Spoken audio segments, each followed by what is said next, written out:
Join అవుతారు. ముందుగా are Srinivas గారు మీతోనే ప్రారంభిస్తా. మీరు రైతు పండగ పేరుతో ఇవాళ నుంచి 3 రోజుల పాటు మహబూబ్నగర్ జిల్లాలో కార్యక్రమాలు నిర్వహిస్తున్నారు. కానీ రైతుల్ని మోసం చేశారని విపక్షాలు మరోవైపున మీపై విమర్శలాస్త్రాలు సంధిస్తున్నారు. మీరేమంటారు? ఇప్పుడు 3 రోజుల ఈ రైతు పండుగకు సంబంధించిన అంశంలో ప్రతి ఒక్కరు కూడా స్వాగతించవలసినటువంటి సందర్భం ఉన్నదనే మాట ఈ సందర్భం చెప్తా ఉన్నా. రేపటి నుండి మహబూబ్నగర్ జిల్లాలో రాష్ట్ర వ్యాప్తంగా కూడా రైతులందరినీ కూడా ఆహ్వానించి, ఆదర్శ రైతులు కూడా ఆహ్వానించి, ఈ రాష్ట్ర ప్రభుత్వము రైతులకు మేలైనటువంటి సూచనలు సలహాలు ఇవ్వడంతో పాటు రైతుల సూచనలు సలహాలు కూడా ప్రభుత్వం తీసుకొని ఈ 3 రోజులు కూడా ఆధునిక పద్ధతిలో వ్యవసాయం చేయడం ఎలా, భూసార పరీక్షలు జరుపుకొని ఆయా భూములలో పండే పంటలు ఏ విధంగా వేసుకొని ముందుకు సాగాలి. ఈరోజు వాణిజ్య పంటలకు సంబంధించినటువంటి ఆయిల్ ఫామ్ కూడా ఈరోజు మనం ఎక్కువగా ఎక్స్పోజ్ చేస్తూ తెలంగాణలో ఈరోజు పండించాలని చెప్తున్న సందర్భం. అంటే రైతుకు ఉపయోగపడేటువంటి అంశాలను ప్రధానంగా తీసుకొని పోవాలని చెప్పని ఈరోజు రైతు పండుగగా ఈ 3 రోజుల కార్యక్రమాన్ని ఏర్పడేసుకుని రేపు ఎల్లుండి అవతల ఎల్లుండి గౌరవ ముఖ్యమంత్రి రేవంత్ రెడ్డి గారు అంటే తుమ్మల నాగేశ్వరరావు వ్యవసాయ శాఖ మార్చులుగా ఈ కార్యక్రమాన్ని అమలు చేస్తూ వివిధ 25 శాఖల ద్వారా 150 స్టాళ్లను కూడా అక్కడ ఏర్పాటు చేసి ఒక పండుగ వాతావరణంలో రైతుకు ఒక భరోసాను ఇచ్చింది ప్రభుత్వం, ఇస్తుంది. ఇప్పుడు భవిష్యత్తులో కూడా రైతుకు అండగా నిలబడుతుందో చెప్పడానికి కోసం ఏదైతే ఈ రైతు పండుగను ఏర్పాటు చేస్తున్నామో ఇందులో ఒకటి చెప్పదలుచుకున్నాం. మేము 54,000 ఇంచుమించు 54,000 కోట్ల పైచిలకు ఈ 11 మాసాలు రైతుల కోసం ఇచ్చినటువంటి ఖర్చు చేస్తున్నటువంటి రైతుకు అండగా నిలబడే కార్యక్రమం ఇప్పుడే మీరు యాంకర్ గా మీ తరఫున కూడా చెప్పడం జరిగింది. 27 రోజులలో 18,000 కోట్ల రైతు రుణమాఫీ చేసిన సందర్భమే కానీ ఈరోజు రైతు బీమా, గతంలో అసలు రైతు బీమా లేకపోవడం వల్ల అకాల వర్షం వల్ల పంట నష్టపోతే రైతుకు అసలు ఈ 10 సంవత్సరాలు అన్నా పైసా ఎక్కడ ఇవ్వలేదు.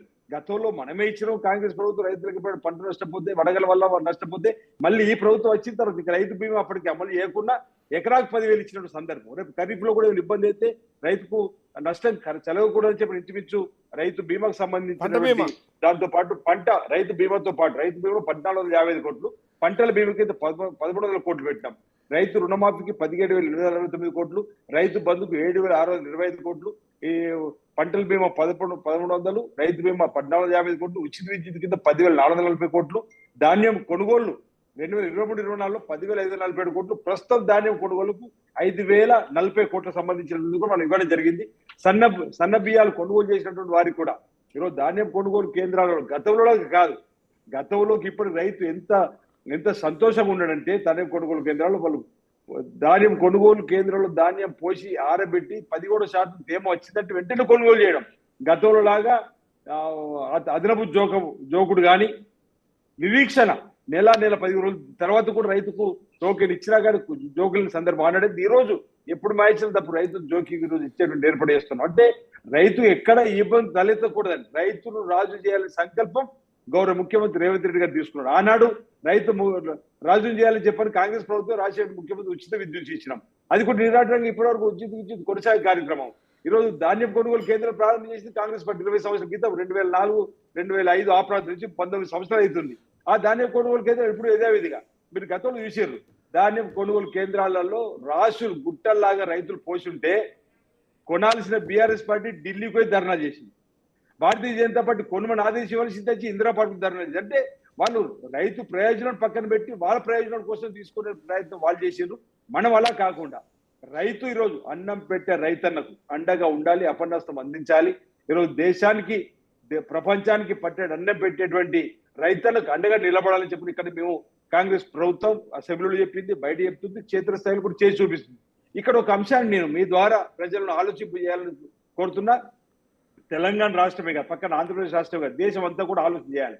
ఈరోజు మన రాష్ట్రమే ఈ దేశానికి రైతుకు సంబంధించిన అంశాలు రోల్ మోడల్ ఉండాలని చెప్పినటువంటి ఆలోచన చేస్తుంది. జనాభా లెక్కలు ఏదో కులగణలు కూడా చేస్తున్నాడు. జనాభా లెక్కలు ఇంకా 25లో చేసే సందర్భం కంటే ముందు కులగణను కూడా చేస్తూ రోల్ మోడల్ గా దేశాన్ని కూడా ప్రయత్నిస్తున్నారు. ఒక్క విషయం చెప్పండి. ఒక విషయాన్ని నేను చెప్పదలుచుకున్నాను. కాళేశ్వరం నీళ్లను చుక్కా కూడా తీసుకోకుండా, కాళేశ్వరం పుండ్లలో ఒక్క పంపు ఆన్ చేయకుండా గతంలో కాంగ్రెస్ ప్రభుత్వం నిర్మించినటువంటి ప్రాజెక్టుల ద్వారానే రికార్డు స్థాయిలో పంట పండింది. గతంలో కంటే ఎక్కువగా పంట పండింది. మరి ఇప్పుడు ఏమంటారు? గతంలో కాళేశ్వరం కట్టినాం, మేము దేశంలోనే అత్యధిక ధాన్యం ఈ రోజు మేము పండించినాం, దాని ద్వారా ఆర్థిక సగటు రేటు పెరిగింది, పంటలు పెరగడం వల్ల ఇతరత పెరిగిందని చెప్పి గొప్పలు చెప్పుకున్నారు అటు బీఆర్ఎస్ సంబంధించిన నాయకులు. ఈ రోజు కాళేశ్వరంలో చుక్క నీరు వాడుకున్నాం, మనం అంతకంటే ఎక్కువగా పంట పండించినాం. ఈరోజు సంఖ్యలు గుణాంకాలు కూడా వ్యవసాయ శాఖ అధికారులు చెప్తున్నారు. ఈరోజు నేను ఏం చెప్పదలుచుకున్నంటే, ఈరోజు మన తెలంగాణ ఆ విధంగా 1,57,000 ఎకరాలకు సంబంధించి ఇంచుమించు మనకు ఎంత పంట రికార్డు స్థాయిలో ఈరోజు మనం పంటలు పండించుకున్నాం. అంటే చుక్క నీరు లేకుండా కాళేశ్వరం లేకుండా గోదావరి నీళ్లు ఎలా పారాయి? కాళేశ్వరం వల్లే కదా గోదావరి నీళ్లు పారాయి. గోదావరి నీళ్లు పారితేనే కదా పంటల దిగుబడి పెరిగింది అనే ఆర్గ్యుమెంట్ బీఆర్ఎస్ చేస్తుంది. అరే అంటే గోదావరి అనేది బీఆర్ఎస్ పార్టీ వచ్చిన గోదావరి పుట్టింది. అరే మన తాత ముత్తాత నుంచి సనాతన కాలం నుంచి గోదావరి ఉంది. గోదావరి ఉన్నటువంటి గోదావరి ఉంది కానీ ఆ నీళ్లు కింద దాకానో లేకుంటే సాగునీటికి మళ్లించాము. ఆ రకంగా అనేక రిజర్వాయర్లు మల్లన్న సాగరో, కొండపోచమో, రంగనాయక సాగరో కట్టాము. సుందిళ్ళ పంప్ హౌస్ కావచ్చు, ఇలాంటి ఇట్లా పంప్ హౌజులు నిర్మించాము అనేది క్లెయిమ్ చేస్తున్నారు. వాటికి కాళేశ్వరం నీళ్ళు కాదు కదా, ఎల్లపల్లి నీళ్ళు ఇచ్చుకున్నాం మనము. నేను అదే పోతున్నా, కాళేశ్వరం శుద్ధ తప్పని ఇప్పుడు ఏమిందా లేదా అంటున్నా. కాళేశ్వరం కట్టకుండా ఈ ఎల్లంపల్లి మనం వాడుకున్నట్టయితే ఆనాడు కూడా ఈ విధంగా పంటలు ఇచ్చుకున్న వాళ్ళం, ఆ రోజు కూడా ఇదే విధంగా పంటలు వండి ఉంటున్నా. కాళేశ్వరం అనేది వాళ్ళు ఏటీఎం గా వాడుకున్నారంటే ఇప్పుడు రుజువైందని చెప్పడానికి ప్రయత్నిస్తున్నా. కాళేశ్వరం నీళ్ళు మొత్తం గేట్లన్నీ తెరిచిపెట్టి ఉన్నాం. నేషనల్ డ్యామ్ సేఫ్టీ అధికారులు ఎట్టి పరిస్థితుల గేట్లు మూసే ప్రసక్తి లేదని చెప్పిన వాళ్ళు తెరువంటే తెరుస్తామనుకున్నాం. మనం 3 బ్యారేజీలు మనం అన్ని తెరిచిపెట్టాం, అన్ని నీళ్లు బయటకు పోయాయి. ఎక్కడి నుంచి తీసుకున్నాం? మనం కేవలం ఎల్లంపల్లి ద్వారా ఇవన్నీ నింపుకున్నాం కదా అంటున్నా. ఇదొక అంశం అయితే శ్రీనివాస్ గారు, ఇదొక అంశం అయితే మళ్ళీ వస్తా. కానీ మీరు హామీలని అమలు చేయలేదు, ఒట్లేశారు, దేవుళ్ళ మీద ఒట్లేశారు చెప్పారు, కానీ ఎక్కడ రైతు రుణమాఫీ జరిగింది, ఏదో అరాకొరగా జరిగింది అని అంటున్నారు. 22 లక్షల మందికి 18 లక్షల కోట్లు ఇంచుమించు 18,000 కోట్లు ఈ రోజు మనం రైతుల ఖాతాలోకి బదిలీ చేసినాం. వాళ్ళగా పావులా 2014 వాళ్ళకి అధికారం వచ్చిన తర్వాత 2018 వరకు 4 సార్లు వాళ్ళు ఇచ్చింది 4,000 పైచీలకు ఒకసారి, 4,000 పైచీలకు ఒకసారి, 4,000 పైచీలకు ఒకసారి, 4,000 పైచీలకు ఒకసారి కలిపితే 16,000 కోట్లు పావులా అది నిత్తిగా పోయింది. తర్వాత నాకు బాగా గుర్తు, 2018 అధికారం వచ్చినప్పుడు ₹1,00,000 రుణమాఫీ అని ఒక సంవత్సరం ఇవ్వాలి, 18, 19, 20 కోట్లు ఉప ఎన్నిక అని చెప్పి 469 కోట్లు ఇచ్చారు. Only 416 crores. తర్వాత 11,000 కోట్లు ఇచ్చారు. అందులో రైతుల ఖాతాలు సరిగా లేక తిరిగి 14,000 కోట్లు వాపసు వద్దు తిరిగి ఇవ్వలేరు. అంటే ఆ సంవత్సరం ఇచ్చింది 10,000 కోట్లే. వీళ్ళు మొత్తం 10,000 ఇచ్చింది 10,000 నుండి 16 కలుపుకుంటే 26,000 కోట్లు. మనం 10 మాసాలు కాకపోతే 18,000 కోట్లు ఇచ్చుకున్నాము.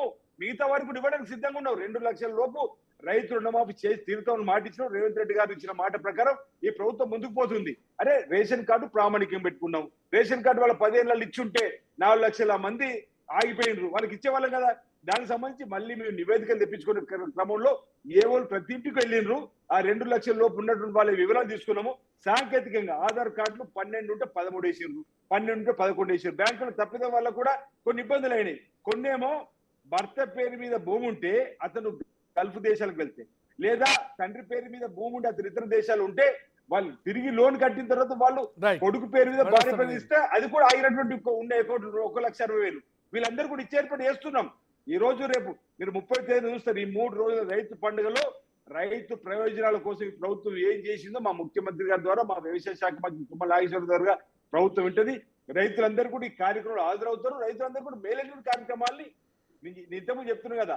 తెలంగాణ రైతులకు ఇచ్చేటువంటి కార్యక్రమాలు, రైతులు చెప్పే సూచనలు పాటిస్తూ దేశానికి రోల్ మోడల్ గా కాబోతుంది ప్రభుత్వం చెప్పని ఈ రైతు పండుగ సందర్భంగా చెప్పబోతా ఉన్నాం.